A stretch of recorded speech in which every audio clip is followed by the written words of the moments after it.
आकस्मिक सेवाओं के दौरान तत्काल रिस्पांस देने के लिए शुरू की गई डायल 100 पुलिस सेवा अपनी दुर्दशा पर आंसू बहाने के लिए मजबूर हो रही है।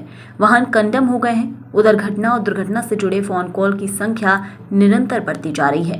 विभागीय अधिकारियों ने 200 नए वाहनों का प्रस्ताव सरकार को भेजा है। मध्य प्रदेश की डायल 100 सेवा देश की पहली सेवा थी जिसमें घटना और दुर्घटना के समय त्वरित रिस्पांस दिया जाता था।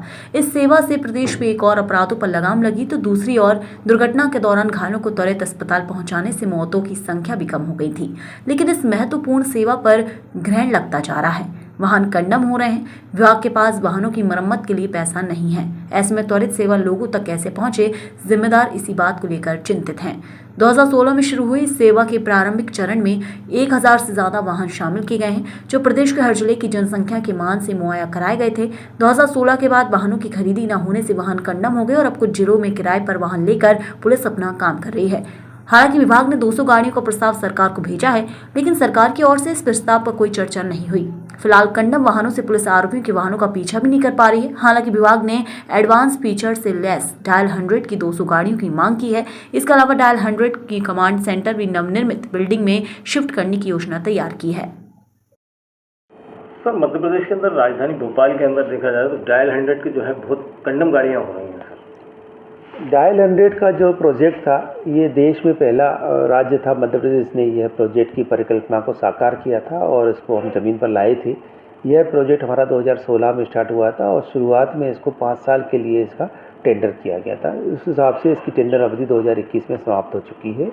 लेकिन उस समय से हम लगातार प्रयास कर रहे हैं कि नया टेंडर हो करके और नई सेवा शर्तों के साथ, नई टेक्नोलॉजी के साथ इस प्रोजेक्ट को और अच्छा किया जाए। लेकिन अभी तक ये चीज़ हो नहीं पाई है और पुराने प्रोजेक्ट को ही सेवा वृद्धि देते हुए इसको चलाया जा रहा है, जिस वजह से उनकी गाड़ियों की कार्य क्षमता में काफ़ी गिरावट आई है। और फिर भी हम अपनी तरफ से प्रयास करते हैं कि इसको हम अधिक से अधिक जनता के जनोन्मुखी बना करके सेवा और सहायता दे सकें।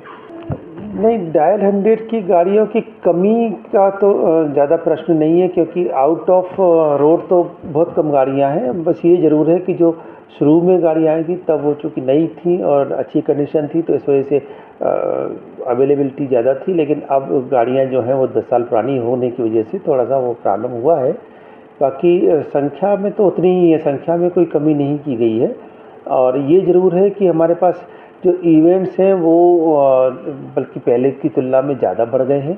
अब हमारे पास पर डे 5000 से अधिक इवेंट हम पूरे प्रदेश में कवर करते हैं।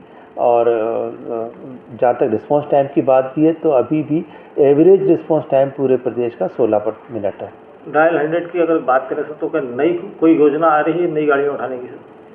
हाँ, हमने इसका प्रस्ताव बना करके शासन को भेजा हुआ है। जैसे ही वहाँ से मंजूरी मिलेगी उस पर डायल 100 फेज़ 2 का क्रियान्वयन होगा। उसमें नई गाड़ियों के साथ साथ नई टेक्नोलॉजी का भी इस्तेमाल किया गया। उसमें बल्कि आर्टिफिशियल इंटेलिजेंस का इस्तेमाल कर करके इसको ज़्यादा से ज़्यादा मैनुअल से हटा करके ऑटोमेटिक सिस्टम पे ले जाएंगे।